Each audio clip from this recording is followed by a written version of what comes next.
ఊరి జనమంతా ఆ మరణం వర్షంలో కాలు జారి పడడం వల్ల జరిగిన ప్రమాదం అనుకున్నారు. శవం పక్కనే అతడు స్నానానికి తీసుకెళ్లే తువ్వాలు, సబ్బు పడి ఉన్నాయి.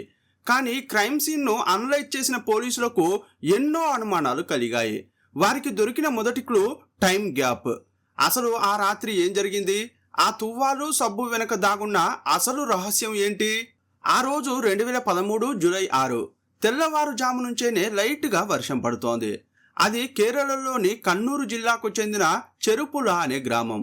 ఎప్పట్లాగే ఉదయం వాకింగ్ చేయడానికి కొందరు ఇళ్లలోంచి బయటకు వచ్చారు.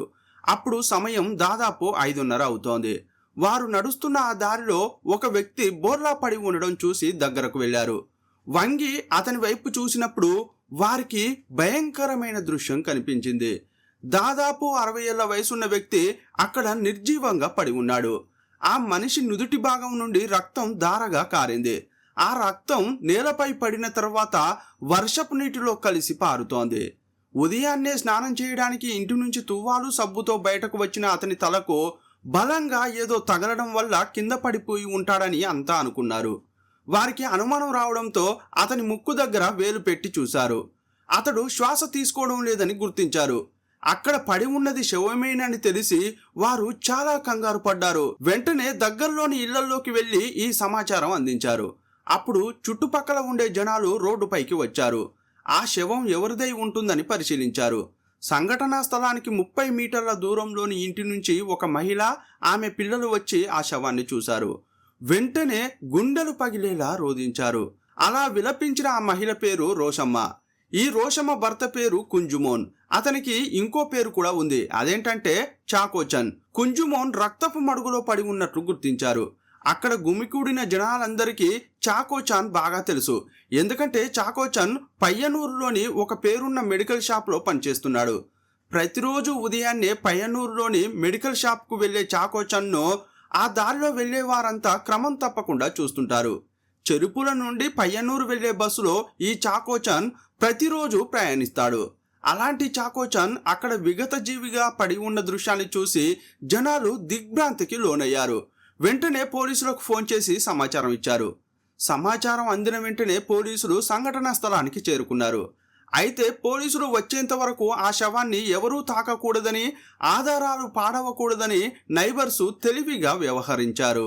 సంఘటనా స్థలానికి చేరుకున్న పోలీసులు క్రైమ్ సీన్ను కెమెరాలో బంధించారు.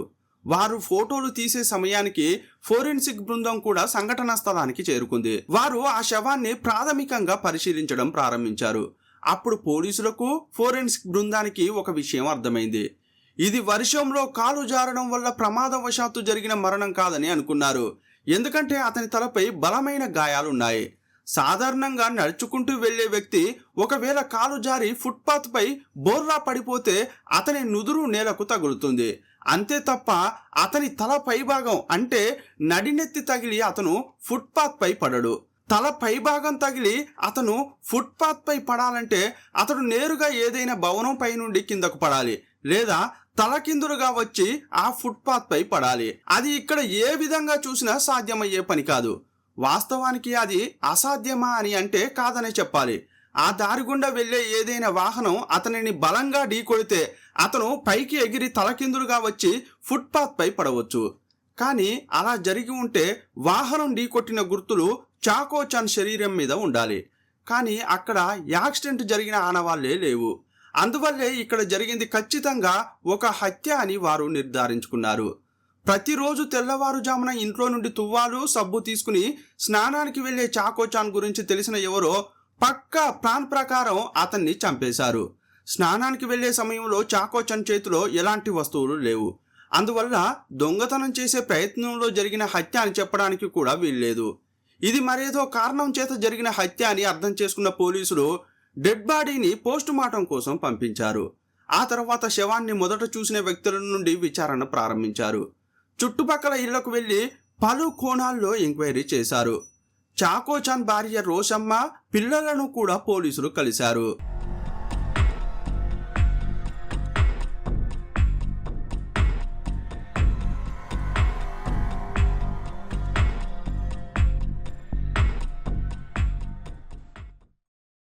చాకోచన్ దినచర్య గురించి అతని కుటుంబ సభ్యులు కొన్ని కీలకమైన విషయాలు చెప్పారు.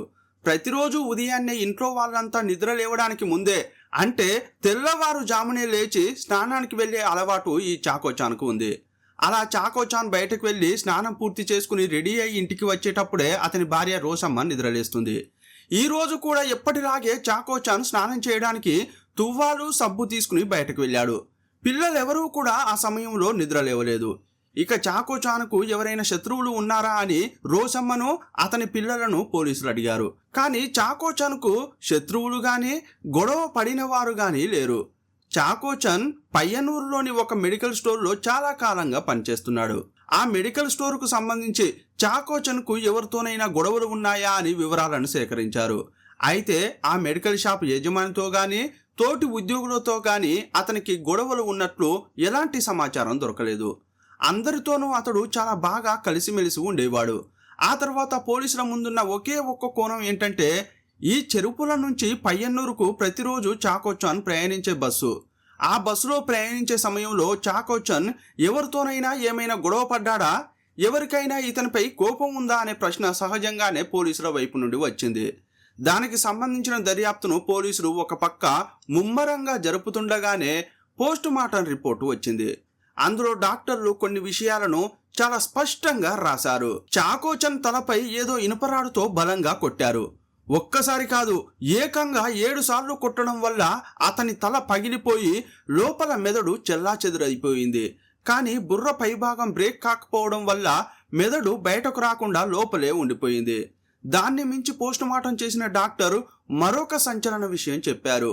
అదే పోలీసులను అయోమయంలో పడేసింది. చాకోచన్ చనిపోయింది 5వ తేదీ రాత్రి. చాకోచన్ శవం రోడ్డుపై కనిపించింది 6వ తేదీ ఉదయం. చాకోచన్ మరణం 5వ తేదీ రాత్రే జరిగిందని పోస్ట్ మార్టం చేసిన డాక్టర్లు బల్లగుద్ది మరీ చెప్పారు. శవం యొక్క ఉష్ణోగ్రతను శాస్త్రీయంగా పరిశీలించి వారు ఈ విషయం చెప్పారు. రాత్రి దాదాపు 9 గంటల నుండి 10 గంటల మధ్యలోనే చాకోచన్ చనిపోయాడని నిర్ధారించారు. ఇదే పోలీసులకు ఎన్నో అనుమానాలు కలిగించింది. హత్య జరిగింది రాత్రి 9 నుండి 10 గంటల మధ్య అయితే రాత్రి 10 గంటల తర్వాత ఆ దారి గుండా చాలా వాహనాలు రాకపోకలు సాగించి ఉంటాయి. రోడ్డుపై వెళ్లే జనాలకు ఫుట్పాత్ పై ఒక మనిషి పడి ఉండడం ఖచ్చితంగా కనిపిస్తుంది. పైగా ఆ శవం పడి ఉన్న పొజిషన్ను పోలీసులు సంఘటన స్థలంలో ఖచ్చితంగా నోట్ చేసి పెట్టుకున్నారు. ఆ శవం పడి ఉన్న తీరు వాహనాల్లో వెళ్లే వాళ్ళు అలా చూసి కూడా ఏమీ పట్టనట్లు హాయిగా వెళ్లిపోయేలా లేదు. ఎవరికైనా ఖచ్చితంగా ఆ శవం కనిపించి తీరుతుంది. కానీ ఆ దారి గుండా రాత్రిపూట ప్రయాణించిన వారెవరూ అలాంటి దృశ్యం చూడలేదని చెప్పారు. అలాగైతే దానికి ఒకే ఒక అవకాశం మాత్రమే ఉంది. చాకోచన్ శవం ఫుట్పాత్ మీదకి వచ్చింది అర్ధరాత్రి దాటిన తర్వాతే. ఎవరో చాకోచన్ శవాన్ని ఎక్కడో చంపి ఆ తర్వాత రహస్యంగా తీసుకువచ్చి అక్కడ పడేశారు.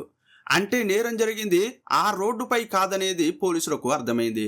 చాకోచన్ను చంపడానికి హంతకులు వాడింది ఒక బలమైన ఇనుపరాడని పోస్ట్ మార్టం చేసిన డాక్టర్లు ఖచ్చితంగా చెబుతున్నారు. ఇనుపరాడుతో తలపై బలంగా కొట్టారు. అతడు చనిపోయేంత వరకు కొట్టిన ఆ వ్యక్తి చాలా ద్వేషంతో ఈ పని చేసి ఉంటాడని అటాప్సీ రిపోర్టులో ఉంది. అంతేకాకుండా పోస్ట్ మార్టం చేసిన డాక్టర్లు దర్యాప్తును మలుపు తిప్పే ఇంకో ముఖ్యమైన విషయం కూడా కనుగొన్నారు. చాకోచన్ చర్మంపై అక్కడక్కడ గీసుకుపోయిన బలమైన గుర్తులు ఉన్నాయి. అంటే చాకోచన్ను చంపిన తర్వాత అతని శవాన్ని నేలపై ఈడ్చుకెళ్లడం వల్ల ఏర్పడిన గాయాలున్నాయి.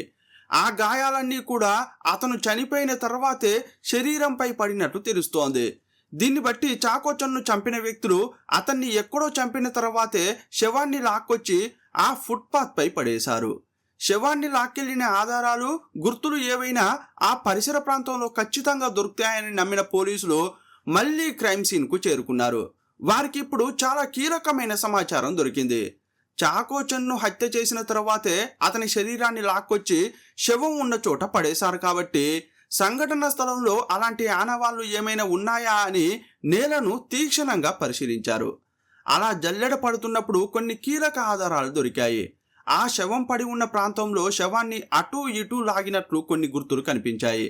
కానీ ఏ వైపు నుండి శవాన్ని అక్కడికి లాక్కొచ్చారనే విషయంలో ఆధారాలు దొరకలేదు.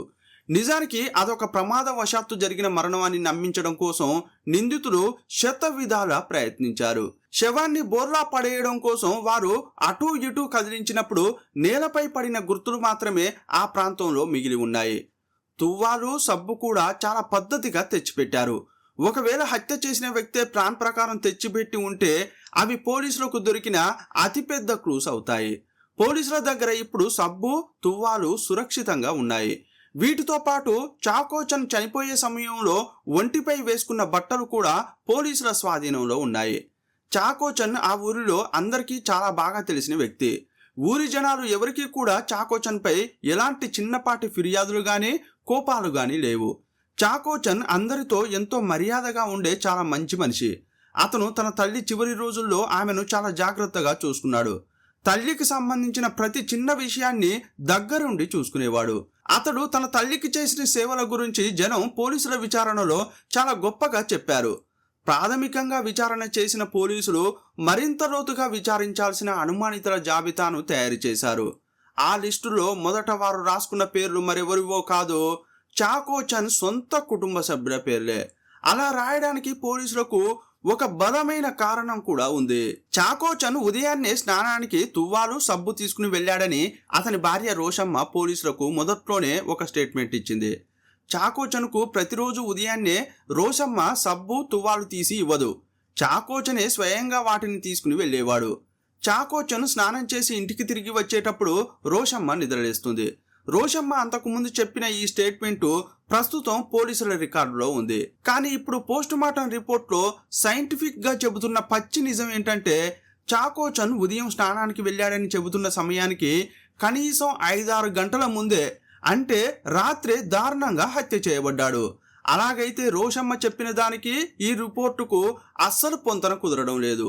కాబట్టి మరిన్ని ప్రశ్నలకు ఆమె సమాధానం చెప్పాల్సి ఉంటుంది. అందుకే పోలీసులు నేరుగా రోషమ్మతో మాట్లాడడం ప్రారంభించారు. రోషమ్మ, చాకోచన్ ప్రతిరోజు ఎన్ని గంటలకు పయ్యన్నూరు నుండి ఇంటికి తిరిగి వస్తాడు అని అడిగారు. దానికి రోషమ్మ, సార్ 7:30 లేదా 8 గంటలు అవుతుంది. ఆ సమయంలోనే పయ్యన్నూరు నుండి చెరుపులకు బస్సు ఉందని సమాధానం ఇచ్చింది. రోషమ్మ చెప్పిన ఈ సమాధానాన్ని పోలీసులు అంతకుముందే వెరిఫై చేసుకున్నారు. ఆ తర్వాత పోలీసులు 5వ తేదీ చాకోచన్ పయ్యన్నూరు వెళ్ళాడా అని అడిగారు. వెళ్ళాడు అని రోషమ్మ చెప్పింది. మరి చాకోచన్ ఎప్పుడు తిరిగి వచ్చాడు అని మళ్ళీ అడగ్గా ఎప్పటిలాగే 8 గంటల సమయంలో తిరిగి వచ్చాడని ఆమె బదులిచ్చింది. తిరిగి వచ్చిన తర్వాత జరిగిన విషయాలను ఒకసారి గుర్తు చేసుకుని చెప్పు అని పోలీసులు అడిగారు. దానికి రోషమ్మ, తిరిగి వచ్చిన తర్వాత చాకోచన్ నాతో మాట్లాడాడు. కొడుకుతో కూడా కాసేపు మాట్లాడి అన్నం తిన్నాడు. ఆ తర్వాత ప్రార్థన చేసుకున్నాడని వివరించింది. ఆ తర్వాత ఏం జరిగింది అని పోలీసులు అడిగారు. ఇంతే జరిగింది అని ఆమె చెప్పింది.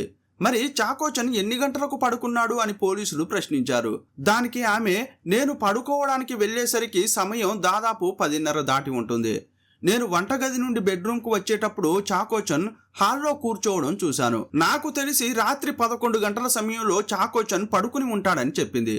మరి చాకోచన్ ఉదయాన్నే లేచి వెళ్ళేటప్పుడు నీకు తెలియదా అని పోలీసులు అడిగారు. దానికి రోషమ్మ ఏమందంటే, లేదు సార్, చాకోచన్ నన్ను నిద్ర లేపకుండా స్నానానికి వెళ్తుంటాడు. తలుపులను మాత్రం దగ్గరకు వేసి వెళ్తాడు. ఇది రోజు జరిగే విషయమే. నేను కరెక్ట్గా 6 గంటలకు నిద్రలేస్తాను. నేను లేచి టీ పెట్టే సమయానికి చాకోచన్ స్నానం చేసి ఇంటికి వస్తాడు. కానీ సంఘటన జరిగిన రోజు నేను నిద్ర లేవక ముందే జనాలు వచ్చి తలుపులు కొట్టారు. నిజానికి వాళ్ళే మమ్మల్ని నిద్రలేపారు. నేను నా కొడుకుతో కలిసి రోడ్డుపైకి పరిగెత్తుకుంటూ వెళ్ళినప్పుడే చాకోచన్ అక్కడ పడి ఉండడం చూశామని రోషమ్మ చెప్పింది. పోలీసులు ఆమె స్టేట్మెంట్ తీసుకున్న తర్వాత చాకోచన్ కొడుకుతో కూడా మాట్లాడారు. సంఘటన జరిగిన రోజు చాకోచన్ కొడుకు ఇంట్లోనే ఉన్నాడు. అతను గాఢ నిద్రలో ఉన్నప్పుడు ఉదయాన్నే జనాలు వచ్చి ఇంటి తలుపులు కొట్టడం అతనికి వినిపించింది. అతను కూడా వెంటనే తన తల్లితో పాటు రోడ్డుపైకి వచ్చాడు. రోడ్డుపై తన తండ్రి చనిపోయి పడి ఉండడం కళ్ళారా చూశాడు. అతను చూసిన విషయాలన్నీ పోలీసులకు చెప్పాడు. అప్పుడు పోలీసులు అతన్ని కూడా కొన్ని ప్రశ్నలు అడిగారు. బాబు, మీ నాన్న చనిపోవడానికి ముందు రోజు అంటే 5వ తేదీ రాత్రి ఎన్ని గంటలకు ఇంటికి వచ్చి ఉంటాడు అని అడిగారు. ఆ అబ్బాయి ఏం చెప్పాడంటే, సార్ 7:30-8 గంటల సమయంలో వచ్చి ఉంటారని అతడు చెప్పాడు. మా నాన్న నాతో మాట్లాడారు. మేమంతా కలిసి ప్రార్థన కూడా చేసుకున్నామని చెప్పాడు. దాదాపు రోషమ్మ చెప్పిన స్టేట్మెంట్నే ఆ అబ్బాయి కూడా చెప్పాడు. వారిద్దరి స్టేట్మెంట్ల మధ్య ఎలాంటి తేడాలు లేవని కన్ఫర్మ్ చేసుకోవడమే ఇప్పుడు పోలీసుల ప్రధాన లక్ష్యం. ఆ తర్వాత పోలీసులు నైబర్స్తో సున్నితంగా మాట్లాడడం ప్రారంభించారు.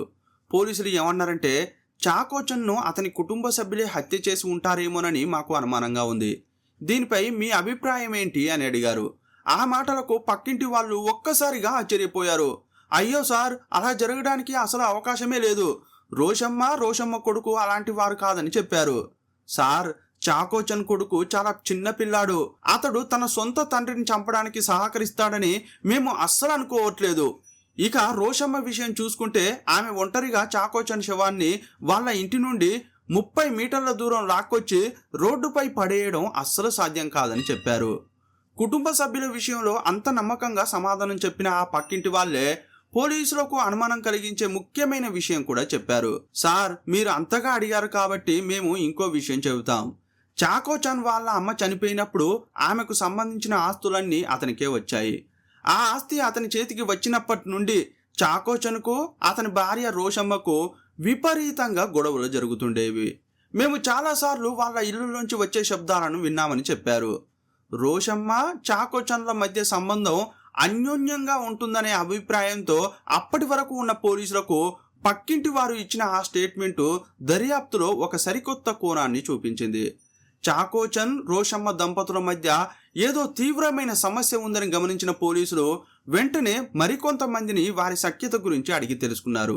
వాళ్ళ మధ్య ఉన్న ఆ సమస్యకు అసలు కారణం ఏంటని ప్రశ్నించారు. కొందరు ఏం చెప్పారంటే, సార్, ఈ చాకోచాన్కు వాళ్ళ అమ్మ ఇచ్చిన ఆస్తిపై రోషమ్మకు కూడా ఆశ పుట్టింది. కానీ చాకోచన్ తన భార్య పేరు మీద రాయడానికి అస్సలు ఒప్పుకోలేదు. తన తర్వాత ఈ ఆస్తి ఎలాగూ మన పిల్లలకే చెందుతుంది కదా అని అనేవాడు. కానీ పక్కింటి వాళ్ళ నుండి వచ్చిన ఆ సమాచారాన్ని పోలీసులు కన్ఫర్మ్ చేసుకోవాల్సి ఉంది. అందుకోసం చుట్టుపక్కల ఉన్న మరికొన్ని ఇళ్లలో కూడా రహస్యంగా సమాచారం సేకరించారు. రోషమ్మ చాకోచన్ దంపతుల మధ్య గొడవలు, ఆస్తి వివాదాల గురించి ప్రస్తావించినప్పుడు దాదాపు చాలా మంది ఇదే విషయాన్ని చెప్పారు. చాకోచన్కు ఆస్తి వచ్చిన తర్వాత రోషమ్మకు చాకోచన్కు గొడవలు జరుగుతుండేవని చెప్పారు. కానీ ఈ కోపంతో చాకోచన్ను రోషమ్మే చంపి ఉంటుందా అంటే మాత్రం అలా జరగడానికి అవకాశమే లేదని చెప్పారు. పోలీసులు ఏ విధంగా దర్యాప్తు చేసినా చివరికి తిరిగి ఈ చాకోచన్ ఇంటికే వస్తున్నారు. దానికి ప్రధాన కారణం ఆ మరణం జరిగిన సమయం. రోషమ్మ ఇచ్చిన స్టేట్మెంట్ను దర్యాప్తు చేస్తున్న పోలీసులు మరోసారి క్షుణ్ణంగా పరిశీలించారు. రోషమ్మ చెప్పిన స్టేట్మెంట్ ప్రకారం చాకోచన్ రాత్రి 10:30 గంటల సమయంలో ఆ ఇంట్లోని హాల్లో కూర్చుని ఉన్నాడు. కానీ పోస్ట్ మార్టం రిపోర్ట్లో సైంటిఫిక్గా చెబుతున్నది ఏంటంటే రాత్రి 10 గంటల లోపే చాకోచన్ చనిపోయి ఉంటాడని. రాత్రి 10 గంటల లోపే చనిపోయిన చాకోచన్ రాత్రి 10:30 గంటలకు హాల్లో కూర్చోవడం రోషమ్మ ఎలా చూసింది? ఇది పోలీసుల మైండ్లో మెదిలిన మొదటి పెద్ద ప్రశ్న. రోషమ్మ స్టేట్మెంట్లో ఇంకో విషయం కూడా స్పష్టంగా ఉంది. దాదాపు రాత్రి 11 గంటల సమయంలో చాకోచన్ వచ్చి పడుకుని ఉండే అవకాశం ఉందని రోషమ్మ పోలీసులకు చెప్పింది. అది కూడా ఆ స్టేట్మెంట్లో రికార్డ్ అయి ఉంది. చాకోచన్ చనిపోయి ఉండే సమయం దాటిన 1 గంట తర్వాత చాకోచన్ పడుకోవడానికి వచ్చాడనే రోషమ్మ మాటలను నమ్మడం పోలీసులకు చాలా కష్టంగా అనిపించింది. దీంతో పాటు రోషమ్మ పోలీసులకు ఇంకో విషయం కూడా చెప్పింది. ఆమె ప్రతిరోజు ఉదయం 6 గంటలకు నిద్రలేస్తున్నప్పటికీ 5:30కే మెలకువ వస్తుంది. చాకోచన్ తలుపు తీసి స్నానానికి బయటకు వెళ్లే శబ్దం ఆమె మంచంపై ఉండే వింటూ ఉంటుంది. ఆ శబ్దం విన్న తర్వాత కూడా ఆమె కాసేపు అలా పడుకుని ఉంటుంది. కొంచెం సేపటి తర్వాత బెడ్ పై నుంచి లేస్తుంది. ఆ రోజు కూడా ఎప్పట్లాగే చాకోచన్ తలుపు తీసే శబ్దాన్ని తాను స్పష్టంగా విన్నానని రోషమ్మ చెప్పింది. చాకోచన్ చనిపోయింది రాత్రి 9 నుండి 10 గంటల మధ్య అని పోస్ట్ మార్టం చేసిన డాక్టర్లు చెబుతుంటే ఉదయం దాదాపు 5:30 గంటల సమయంలో తలుపు తీసే శబ్దం, అది కూడా చాకోచన్ తలుపు తీసిన శబ్దం విన్నానని రోషమ్మ పోలీసులకు చెప్పడం చూస్తే రోషమ్మ స్టేట్మెంట్లో చాలా తేడాలు ఉన్నాయి. పోస్ట్ మార్టం రిపోర్టు కొన్నిసార్లు రాత్రి 9 లేదా 10 గంటల మధ్య మరణం జరిగిందని చెప్పినా వాతావరణ పరిస్థితులను బట్టి సమయం కొద్దిగా అటు ఇటు మారవచ్చు. కానీ అది ఎంత మారినా ఉదయం 5:30 గంటలు మాత్రం అస్సలు అవ్వదు. అది 100% శాస్త్రీయంగా ఖచ్చితమైన విషయం. దీన్ని బట్టి చూస్తే రోషమ్మ చెప్పే స్టేట్మెంట్లో తేడాలు ఉన్నాయి. ఆమె పోలీసులకు పచ్చి అబద్ధం చెబుతోంది. రోషమ్మ రికార్డు పూర్వకంగా చెప్పిన స్టేట్మెంట్కు ఆ తర్వాత క్యాజువల్గా అంతకుముందు పోలీసులతో మాట్లాడినప్పుడు చెప్పిన విషయాలకు అస్సలు పొంతనలేదు. ఆమె చెప్పిన విషయాలపై దర్యాప్తు అధికారులు మళ్లీ చర్చించుకున్నారు. చివరికి వారు రోషమ్మను కస్టడీలోకి తీసుకుని విచారించాలనే నిర్ణయానికి వచ్చారు. పోలీసులు చాకోచన్ మరణానికి సంబంధించి రోషమ్మను ఇంటి నుండి తీసుకువెళ్తున్నప్పుడు చుట్టుపక్కల జనాలందరికీ చాలా ఆశ్చర్యం వేసింది. రోషమ్మ స్టేట్మెంట్ తీసుకోవడానికి పోలీసులు రోజు ఆమె ఇంటికి వచ్చే పద్ధతిని మార్చి రోషమ్మను జీపులో ఎక్కించి స్టేషన్కు తీసుకువెళ్తున్నారు. ఆ తీసుకువెళ్లే విధానం చూస్తే తెలుస్తోంది ఏదో సమస్య ఉందని. ఈ దృశ్యం చూసిన జనాలు పలు విధాలుగా మాట్లాడుకోసాగారు. స్టేషన్కు తీసుకెళ్లిన పోలీసులు రోషమ్మను విచారించడం మొదలుపెట్టారు. రోషమ్మ, మాకు ఒక విషయం తెలుసు. చాకోచన్ను చంపింది నువ్వేనని దర్యాప్తు అధికారుల్లో ఒకరు రోషమ్మ ముఖం చూస్తూ అలా చెప్పేసరికి ఆమె ఒక్కసారిగా తెల్లబోయింది. సార్, నేను కాదు అని అరిచింది. కానీ పోలీసులు ఏమన్నారంటే, చూడు రోషమ్మ, చాకో చనిపోయింది 5వ తేదీ రాత్రి 10 గంటల సమయంలో. నువ్వు చెప్పిందేమో చాకోచన్ ఉదయం 5:30కు స్నానానికి వెళ్ళిన సమయంలో చనిపోయాడని. చాకోచన్ ఇల్లు వదిలి బయటకు వెళ్ళేటప్పుడు గది తలుపు తీసే శబ్దం విన్నానని కూడా నువ్వు మాకు చెప్పావు. 10 గంటలకే చనిపోయిన చాకోచన్ ఉదయం 5:30కు మీ ఇంటి తలుపు ఎలా తీస్తాడు? అందువల్లే మాకు తెలుసు నువ్వు చెప్పింది అబద్ధమని. రోషమ్మ, ఇక అసలు ఏం జరిగిందో చెప్పాల్సిన బాధ్యత నీదేనని అన్నారు. పోలీసులు ఖచ్చితంగా అలా చెప్పేసరికి రోషమ్మ నిజాలు చెప్పడం ప్రారంభించింది. సార్, మా అత్త ఆస్తినంతా నా భర్త పేరు మీద రాసిపెట్టింది. అందులో నుండి కొంత భూమిని కూడా నాకు నా పిల్లలకు ఇవ్వనని అతను కరాఖండిగా చెప్పాడు. ఆ ఆస్తిలో నాకు కూడా హక్కు ఉందని నేను ఆయనతో ఎప్పుడూ చెబుతుండేదాన్ని. నేను ఆయన కలిసే వాళ్ళ అమ్మను బాగా చూసుకున్నాం. యాక్చువల్గా ఆ ఆస్తిపై కేవలం ఆయనకు మాత్రమే కాదు, నాకు కూడా హక్కు ఉంది. చాకోచన్ తన తల్లిని ముసలి వయసులో బాగా చూసుకున్నాడని, అందుకే చాకోచన్ తల్లి ఆ ఆస్తిని అతని పేరు మీద రాసి ఇచ్చిందని ఊళ్ళో వాళ్ళు మాట్లాడుకునేవారు. కానీ ఆమెను రోషమ్మ కూడా చూసుకుంది. అయినా రోషమ్మకు మాత్రం ఆమె ఏమీ ఇవ్వలేదు. ఆస్తి మొత్తం కొడుకుకే రాసిపెట్టి ఆ వృద్ధురాలు చనిపోయింది. దీంతో రోషమ్మ ప్రతిరోజు చాకోచన్తో ఆ ఆస్తి తనకు కూడా చెందాల్సిందేనని గొడవ పడుతుండేది. అప్పుడు చాకోచన్ ఏమనేవాడంటే, నీకు ఆస్తి రాయాలనుకుంటే మా అమ్మే రాసేది కదా, మా అమ్మకు ఆస్తంతా నాకు ఇవ్వడమే ఇష్టం, అందుకే నాకు రాసిచ్చింది. ఈ ఆస్తిని నేను ఏమైనా చేసుకుంటాను, కానీ నీకు మాత్రం ఇచ్చే ప్రసక్తే లేదని కరాఖండిగా చెప్పాడు. ఈ గొడవలు ఎక్కువైపోవడంతో రోషమ్మ అతని మాటలను భరించే స్థాయిని దాటిపోయింది. అందువల్ల 5వ తేదీన అతన్ని చంపాలని నిర్ణయించుకుంది. చాకోచన్ బతికున్నంత కాలం ఆ ఆస్తి తనకు దక్కదు. చాకోచన్ బతికుంటేనే కదా ఆ ఆస్తి దక్కనిది. చాకోచన్ చనిపోతే అతని భార్యగా ఆస్తి తనకే దక్కుతుంది. అందువల్ల చాకోచన్ను లేపేయాలని నిర్ణయించుకుంది.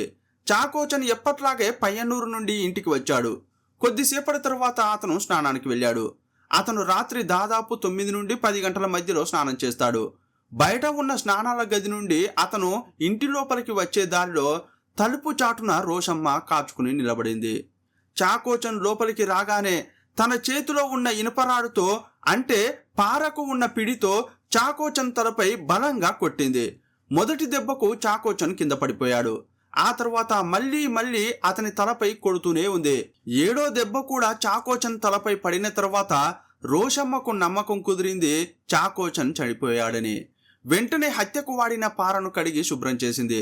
ఆ ఇంటి వెనక భాగంలో ఉన్న షెడ్లో సాధారణంగా పార ఎక్కడ పెడతారో అక్కడే తెచ్చి పెట్టేసింది.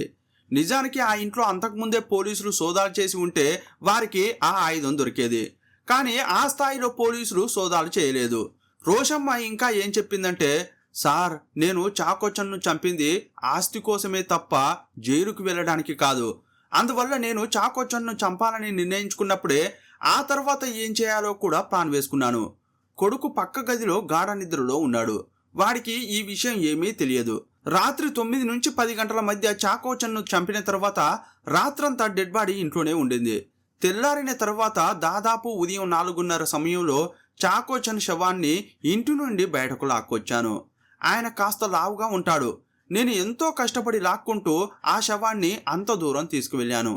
అక్కడి వరకు ఆ శవాన్ని చేర్చడానికి నేను పడ్డ కష్టం నాకే తెలుసు. అక్కడికి తీసుకెళ్ళాక చాకోచన్ బోర్లా పడిపోయినట్లు శవాన్ని పడేశాను. చేతులు కాళ్ళు నేనే సరిచేశాను. రాత్రి చీకటిగా ఉండడం వల్ల అక్కడ రక్తం అంతా అటు ఇటు పాకడం నా దృష్టికి రాలేదు. కానీ శవాన్ని అక్కడ పడేసిన తర్వాత ఇంటికి వెళ్ళాను. ఆయన రోజు వాడే సబ్బు తువ్వాలు తీసుకువచ్చి ఆయన పక్కనే పెట్టాను. ఆయన స్నానానికి వెళ్ళేటప్పుడు కాలు జారి పడి చనిపోయాడని చూసిన వాళ్ళంతా అనుకుంటారని నేను అలా చేశాను. ఈ హత్యలో మరెవరి సాయం లేదని తానొక్కదాన్నే చేసినట్లు చెప్పింది. రోషమ్మను అరెస్ట్ చేసిన పోలీసులు కొద్దిసేపటి తర్వాత ఆధారాల సేకరణ కోసం ఆమెను ఇంటికి తీసుకువెళ్లారు. రోషమ్మే చాకోచన్ను చంపేసిందనే వార్త వేగంగా వ్యాపించడంతో చుట్టుపక్కల వారు, ఊరి వాళ్ళు పెద్ద ఎత్తున ఆమె ఇంటికి చేరారు. రోషమ్మను అక్కడికి తీసుకువచ్చిన పోలీసులు జనాల సమక్షంలోనే రోషమ్మతో సీన్ రీకన్స్ట్రక్షన్ చేయించారు. ఆమె చేసిన నేరాన్ని మరోసారి చేసి చూపించమని అడిగారు. ఆమె బెడ్రూమ్లో చాకోచన్ కోసం కాచుకుని నిలబడడం, చాకోచన్ లోపలికి వచ్చిన సమయంలో ఆమె పారతో చాకోచన్ తలపై బలంగా కొట్టడం వంటి సీన్లన్నీ ఆమె చేసి చూపిస్తుంటే అంతా ఆశ్చర్యపోయారు. ఆ రాత్రి బెడ్రూమ్లో ఆ శవం అక్కడ పడి ఉన్నప్పుడు ఆమె మంచంపై పడుకుని కాసేపు ప్రశాంతంగా నిద్రపోయిన విషయాన్ని, తెల్లవారుజామున ఆమె నిద్రలేచి ఆ శవాన్ని లాక్కుంటూ అక్కడి నుండి రోడ్డుపైకి తీసుకువెళ్లిన విషయాన్ని, అలా తీసుకువెళ్లే సమయంలో ఆమె పడ్డ కష్టాలన్నింటినీ వివరంగా పోలీసులకు చెబుతుంటే అవన్నీ విని పోలీసుల మైండ్ బ్లాంక్ అయింది. ఇదంతా చూస్తున్న ఆమె పిల్లలు నిశ్చేష్టులయ్యారు. తమ తల్లే తమ తండ్రిని చంపుతుందని వారు అస్సలు ఊహించలేకపోయారు. ఆ తర్వాత రోషమ్మే తాను రహస్యంగా దాచిపెట్టిన ఆ పారను పోలీసులకు చూపించింది. ఆ ఇంటి వెనక ఉన్న షెడ్ లోపల నుండి పోలీసులు స్వాధీనం చేసుకున్న ఆ పారను ఒక కవర్లో వేసుకున్నారు. దాన్ని ల్యాబ్కు టెస్టు కోసం పంపుతున్నప్పుడు పోలీసులకు ఒక విషయం ఖచ్చితంగా తెలుసు, దానిలో ఇంకా రక్తం గుర్తులు ఉంటాయని. దానిని కడిగి పెట్టినప్పటికీ ఎంత కడిగినా కూడా రక్తం యొక్క ఏదో ఒక గుర్తు ఆ పారలో ఖచ్చితంగా ఉంటుంది. ఆ పార యొక్క ఆకృతి అలాంటిది. ఆ తర్వాత ఈ కేసు కోర్టుకు చేరింది. విచారణ సమయంలో ప్రాసిక్యూషన్ తమ వాదనలను ముగిస్తూ జడ్జిని ఏం కోరిందంటే, ఇది అరుదైన వాటిల్లో కల్లా అత్యంత అరుదైన హత్య, అందువల్లనే ఈ మహిళకు చట్టం ప్రకారం ఇచ్చే గరిష్ట శిక్షను విధించాలని ప్రాసిక్యూషన్ డిమాండ్ చేసింది. డిఫెన్స్ అంటే నిందితురాలి తరపున హాజరైన లాయర్ ఆ వాదనను తోసిపుచ్చారు. కోర్టుతో ఏం చెప్పారంటే, వయసు పైబడడం వల్ల రోషమ్మ శారీరకంగా ఇబ్బంది పడుతున్న స్థితిలో ఉంది.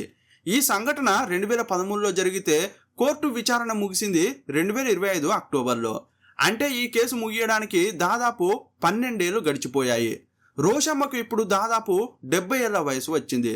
వయసు రీత్యా వచ్చే శారీరక ఇబ్బందులు ఆమె శరీరంలో చాలా స్పష్టంగా కనిపిస్తున్నాయి.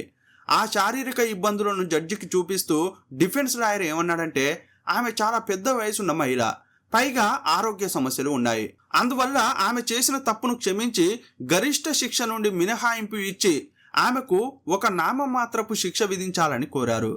రెండు వైపులా వాదనలు విన్న జడ్జి అవన్నీ నోట్ చేసుకున్నారు. తీర్పు చెప్పే సమయంలో డిఫెన్స్ లాయర్ వాదనలను తప్పుబడుతూ ఆయన ఏమన్నారంటే, ఇది అరుదైన వాటిల్లో కల్లా అత్యంత అరుదైన కేసు కాదు అనే డిఫెన్స్ లాయర్ వాదనతో నేను కూడా ఏకీభవిస్తున్నాను. కానీ ఎలాంటి శిక్ష మినహాయింపుకు ఈ మహిళ అర్హురాలు కాదు. సొంత భర్తను ఎంతో పక్కాగా ప్లాన్ చేసి హత్య చేసి ఆధారాలను నాశనం చేయడానికి అన్ని ఏర్పాట్లు చేసుకుని ఏమీ తెలియనట్లు నటిస్తూ పోలీసులను మోసం చేయడానికి ప్రయత్నించిన క్రూరమైన వ్యక్తి. ఈమెకు ఎలాంటి జాలి గాని ఎలాంటి శిక్ష మినహాయింపు గాని ఇచ్చే ప్రసక్తే లేదు. అందువల్ల ఈమెకు జీవిత ఖైదు విధిస్తున్నట్లు న్యాయమూర్తి తీర్పునిచ్చారు. జీవిత ఖైదుతో పాటు ₹1,00,000 జరిమానా కూడా విధించారు.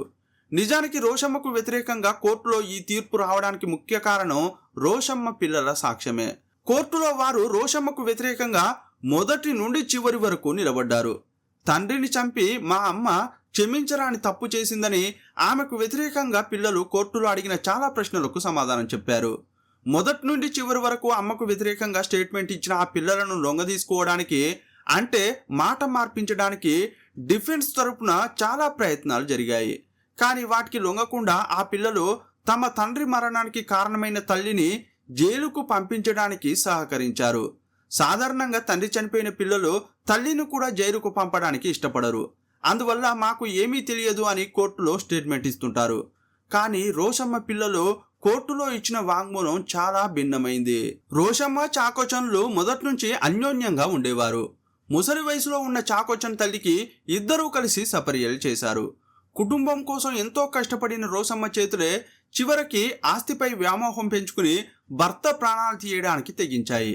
మనిషికి ఆశ ఉండొచ్చు, కానీ అది అత్యాశగా మారి అహంగా రూపాంతరం చెందితే దశాబ్దాల కాలం పాటు కలిసి నడిచిన తోడు, కష్టసుఖాలు పంచుకున్న జీవిత భాగస్వామి కూడా ఒక శత్రువులా కనిపిస్తారు. ఆస్తి, డబ్బు ఈ రోజు వస్తాయి, రేపు పోతాయి, కానీ నమ్మకం, ప్రాణం పోతే తిరిగి రావు అనే నిజాన్ని రోషమ్మ మర్చిపోయింది. చివరికి ఆమె ఆశించిన ఆస్తి ఆమెకు దక్కకపోగా మిగిలింది జైలు గోడలు, పిల్లల అసహ్యం మాత్రమే. ఇక్కడ చాలా ముఖ్యమైన విషయం ఏంటంటే, సాధారణంగా తల్లిదండ్రుల్లో ఒకరు చనిపోతే ఉన్న ఒక తల్లిని కూడా జైలుకు పంపడానికి పిల్లలు ఇష్టపడరు. కోర్టులో అబద్ధాలు చెప్పి తల్లిని కాపాడుకోవడానికి ప్రయత్నిస్తారు. కానీ ఇక్కడ ఆ పిల్లలు కన్న ప్రేమ కంటే తమ కళ్ళ ముందే అన్యాయంగా చంపబడిన తండ్రి వైపే నిలబడ్డారు. తల్లికి వ్యతిరేకంగా సాక్ష్యం చెప్పి ఆమెను కటకటాలకు పంపించారు.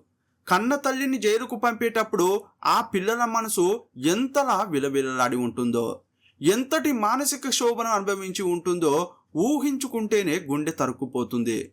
డబ్బుతో నడిచే ఈ లోకంలో బంధాలకు విలువనివ్వకపోతే చివరికి మిగిలేది ఒంటరితనం, శిక్ష మాత్రమే. ఈ కేసుపై మీ అభిప్రాయం ఏంటో కామెంట్ బాక్స్లో రాయండి. మరో వీడియోలో మళ్ళీ కలుసుకుందాం. అప్పటి వరకు సెలవు. జై హింద్.